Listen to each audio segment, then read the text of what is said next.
time for another episode of The Oil Stream with Dustin Nielsen and Tom Gazzola, presented by Popeye's Louisiana Kitchen. Hello, everyone, and welcome to another episode of The Oil Stream. Nielsen and Gazzola with you, and we've got lots to discuss. As always, the Oil Stream is brought to you by our partners at Popeye's. Had somebody actually message me yesterday, Tommy, and say, Dusty, finally had that Popeye's chicken sandwich, and it was one of the greatest things I've ever had in my entire life. So we're not going to lead people astray when it comes to the chicken sandwiches, buddy. It's that simple. We're not those type of people that would lie about something just to sell out. We believe wholeheartedly in the deliciousness of Popeye's Louisiana Kitchen's chicken. With that being said, for the right amount of money, I would sell out. It would just it would have to be a lot of money. Yeah. I don't know. Did you hear that sump pump? I got a sump pump. I didn't. I didn't even hear it. Okay, perfect. Yeah. No. I'm in my parents' basement in a room that's like half renovated, and there's a sump pump right behind me that goes off like once every 15 minutes. But as long as it didn't make an issue there, we're good to go here, Tommy. No. Which is it's interesting because the way the Oilers played last night, they should be going down the sewer here this morning too. I think it's a little bit of a train wreck. I'm sure, and I wasn't listening last night, but that post game must have been straight fire last night, buddy. There was a lot of anger and frustration, and rightly so. I mean, I went down the list, Dusty. I think I gave Darnell Nurse an F. Cody Ceci got an F. Evan Bouchard got an F. The Oilers team defense got an F. The forwards in the defensive zone got an F. Mikko Koskinen got an F. Mike Smith got an F. Brett Kulak got like a D-. Who else am I missing? Duncan Keith, a D-. And I think Tyson Barrie was the best defenseman with a D. And it was just so bad yesterday, and people kind of took to that, and I'm glad they did. But if they could, and a few people pointed it out, if there was like an F-, they would have dished those out like it was candy on Halloween. I was going to say, how does Bouchard end up getting an F- in last night's game? Well, I mean, we'll get to a lot of it. If you're watching on the live stream, feel free to chime in. Chris from GP is in and says, tough loss last night, but I say that if the Battle of Alberta happens in the playoffs, losing like this could be the best thing to happen to give them a competitive edge and to bring the heat. So, yeah, I mean, if it was a series, maybe it was a little bit different. I just thought,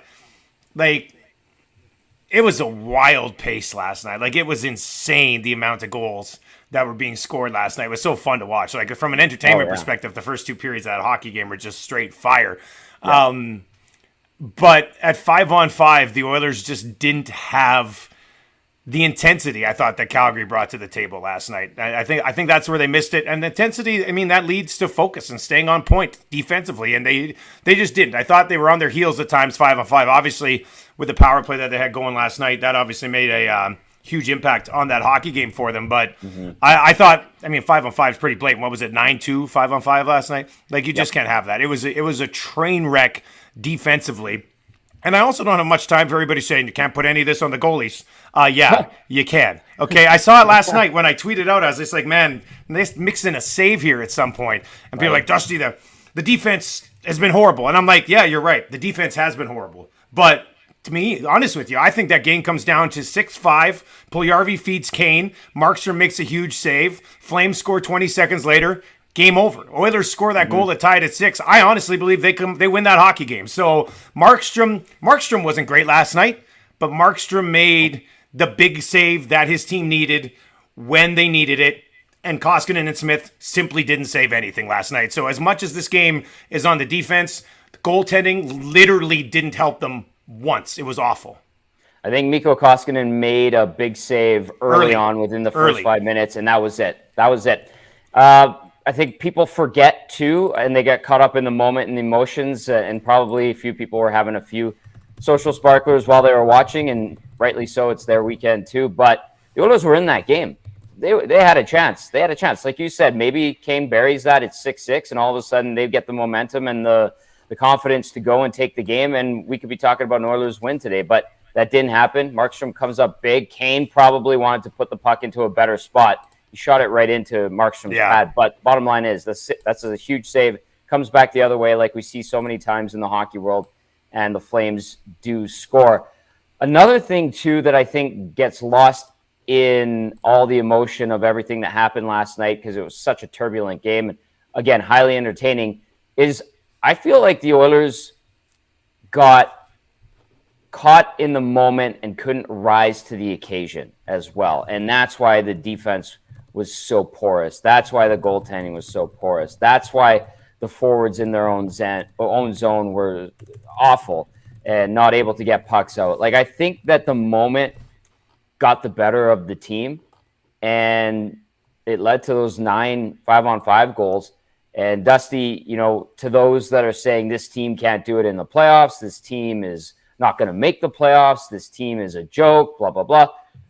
I think that last night's game, when taking a step back and a deep breath, I think it was a one-off. And I really feel like the Oilers got caught up and lost in the moment, and it totally caved them in. And that's a mental thing. That's a character thing. And as Joaquin Gage said, because he filled in for Cass last night, sometimes, even at this point of the season, it's good to get smacked like that to show you that you're not quite there and to humble you if you were feeling good about your game. Yeah. Like the Oilers might have been. You know what? And maybe justifiably so for them. And they went out and played Colorado really good. Came away with a point there. Obviously, the Dallas thing didn't work out very well, but then they bounced back. And now they go into Calgary thinking, oh, well, we played great against Colorado. Like, we'll see how it goes. And then they exchange goals for them. And, yeah, I totally agree. I think they probably were in a situation where the moment was too big for them last night. And, yeah, I'm with you on a one-off. I think they bounced back with a win over Arizona. And I honestly believe they beat the Los Angeles Kings in a huge game on Wednesday. So, I mean, we'll discuss that as we work our way through the week here on the Oil Stream. Let's get to a few comments. And if you are watching live, remember, subscribe to the Oil Stream. We're creeping up. I think we may have already set a monthly record for downloads. So people have been fired up here in the month of March, obviously. Can I ask you something about our numbers and stuff? Are we at least beating the Got Your Back podcast that I've heard so much about? I think I just have to grind a little harder, and we can make that happen, Tommy. Okay, well, let's get some stories about getting people's back. I sue everybody, so I'm the exact opposite. I mean, I don't know what to do. I'm a bad man. All right, XL Oilers 29. It says Bouchard was drunk and Nurse has been awful lately, and I do want to talk about both of those. Let me just quickly start with Bouchard.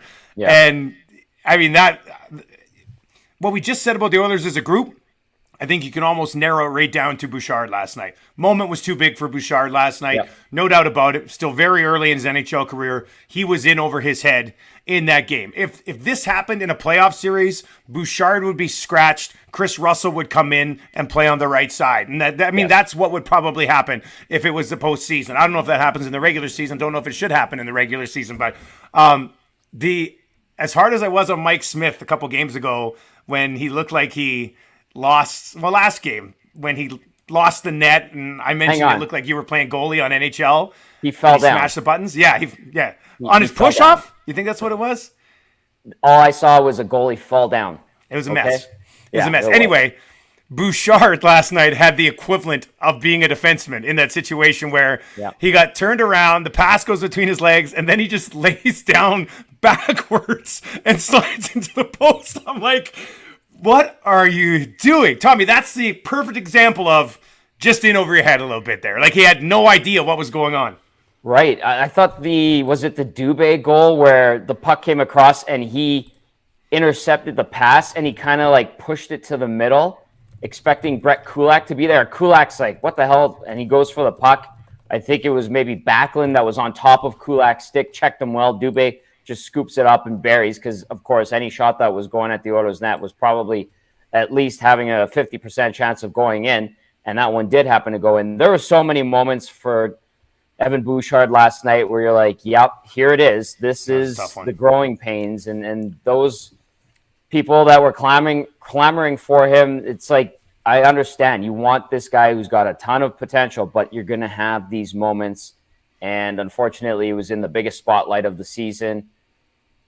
You're right. He probably plays tomorrow against Arizona in the playoffs. He wouldn't be, rightly so. But at some point, Dusty, he's going to learn that he's 6'3". At some point, he's going to learn that he can also hurt other players on the other team.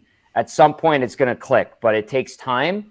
And it's a good reminder that it is very early. And I know he's going to have his detractors and naysayers, but this is one of those ones where you have to go take a deep breath. It's a very young defenseman playing in his first full National Hockey League season as an everyday regular. He's going to crumble like he did. And it happens to a lot of hockey players in the NHL and has happened to some great hockey players in the National Hockey League over the course of history. All right, then what's the excuse for Darnell Nurse?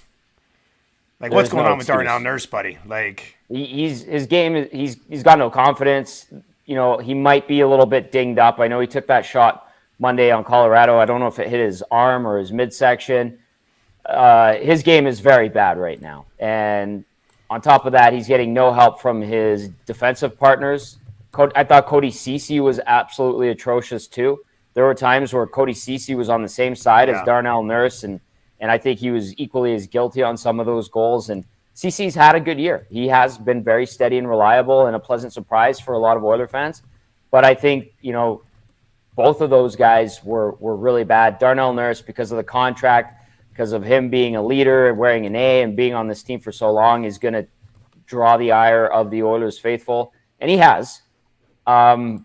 His game is not where it needs to be. Maybe part of it is due to injury. I don't know if he's hurt. I don't think he's going to admit to being hurt. He needs to be better, bottom line. Okay, like we've already talked about the goaltending, the defensive breakdowns. The one thing that really drove me crazy the most last night is you let Johnny Gaudreau run your show last night. Like the Edmonton Oilers, I mean, you've got McDavid and Draisaitl, Nuge. They had great games. But Johnny Gaudreau basically did whatever he wanted last night. Like, you got to put a body on that guy. There's a reason Johnny Gaudreau disappears in the playoffs every single year. And he's had a phenomenal season. I'm not taking anything away from the season that he's had. He's had a bloody amazing season. I did not expect that from him this year. But even last night, when McDavid got popped there, and Draisaitl and Kane went in and, you know, tried to send a message and started up a little bit of a scrum, somebody hit Johnny Gaudreau in that hockey game. Somebody set the bloody physical tone against Johnny Gaudreau. Because when they did, like, do you think last night was a hard game for Johnny Gaudreau to play? No chance. No chance at all. And I don't understand how a guy of that size can do whatever he wants to you in a hockey game. Like, he's an excellent player. But there are ways to negate that, whether you're Darnell Nurse or who the hell ever on the blue line or up front. Somebody play physical against Johnny Gaudreau. He was toying with them last night. And after the game, he didn't need an ice pack at all. Like, it was that was a tough one for me to swallow. When you see them taking a late shot at McDavid, like it was Tkachuk. When Tkachuk, late in the game. This was late in the game, so maybe it doesn't matter at this point.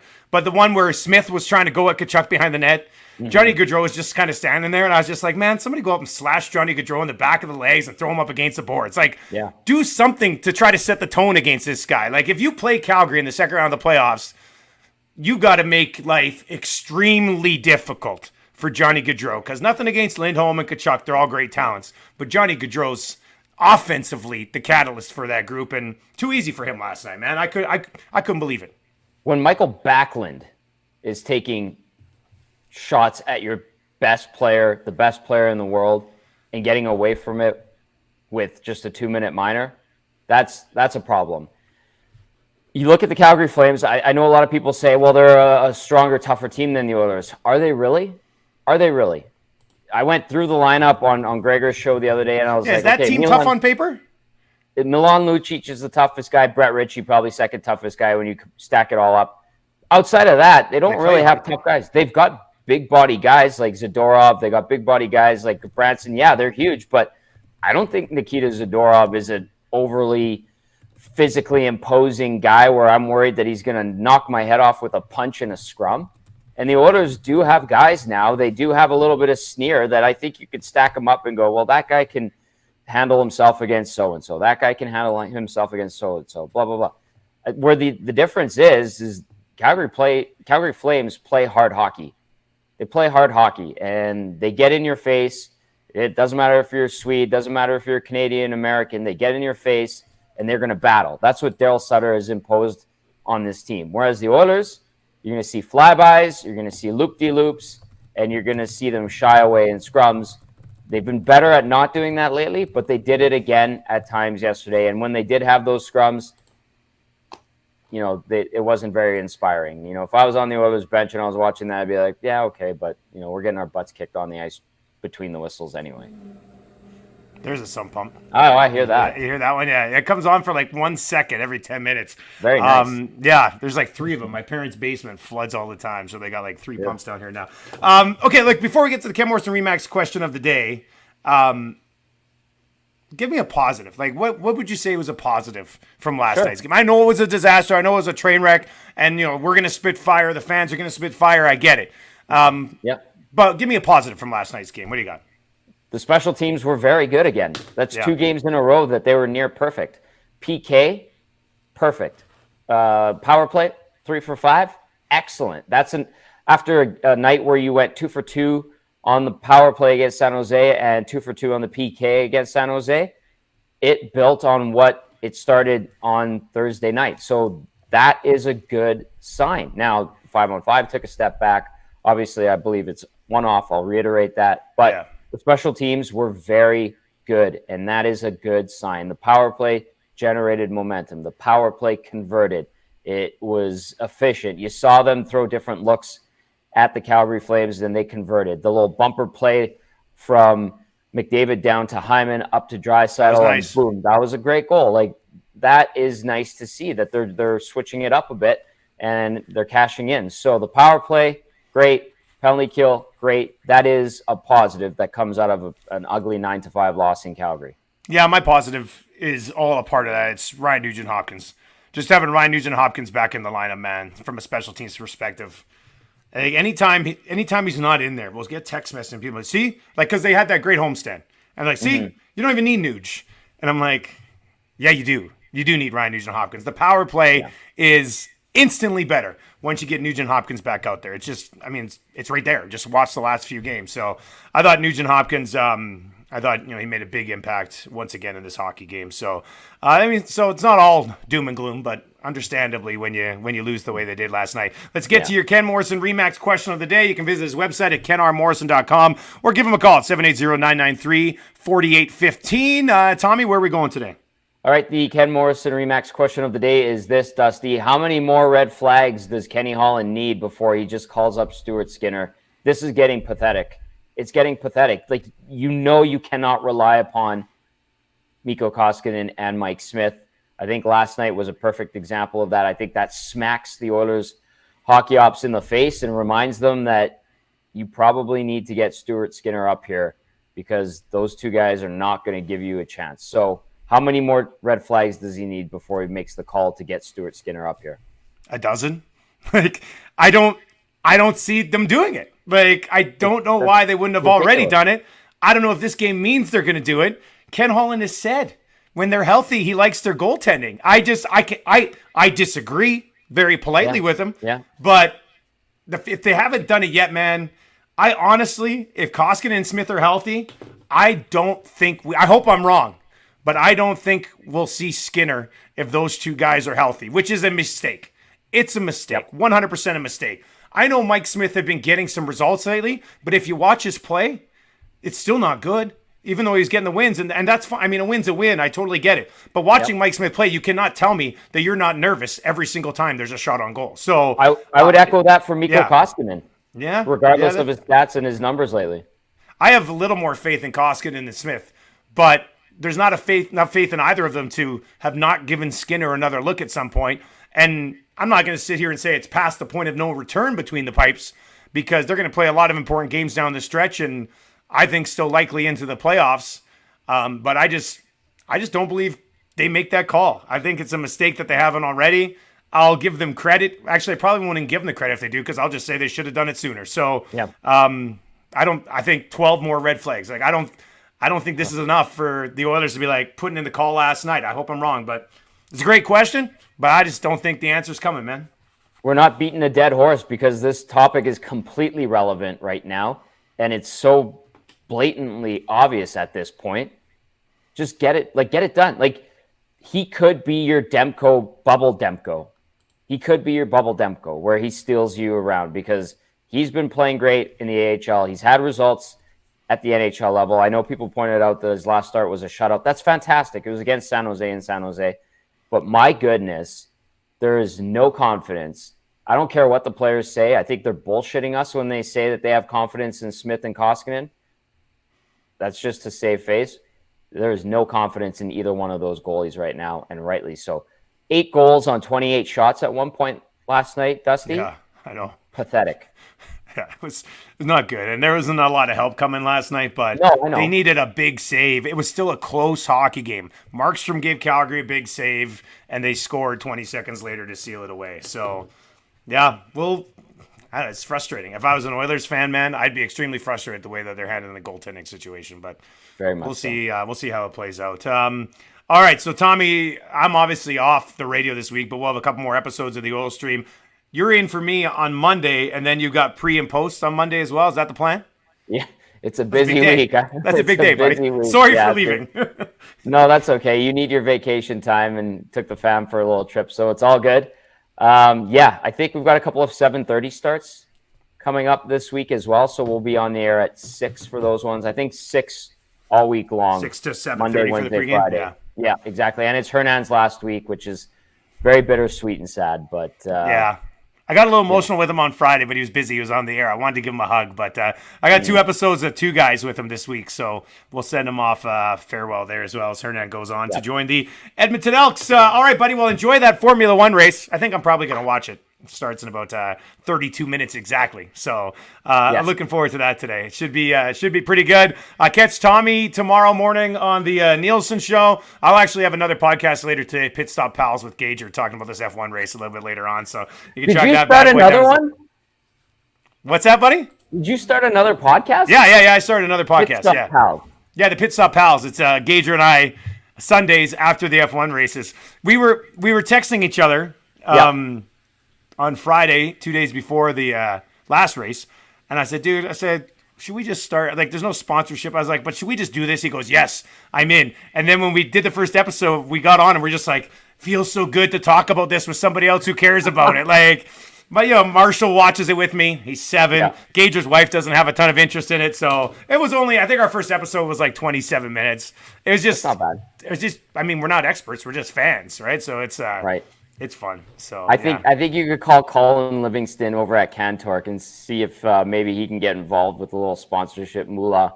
Yeah, that's not a bad idea, actually. Yeah. Actually, the guy who gave me this, where is it? Skaggs, he works for Mobile One. So I was just like, actually, maybe Pit Stop Pals brought to you by Mobile One. That'd be interesting. We'll see how it works out. But anyway, a good episode of the Oil Stream, though, today.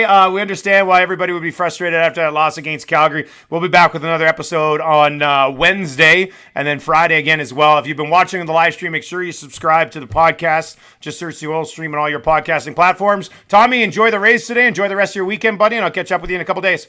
You too, Dusty. See you on Wednesday.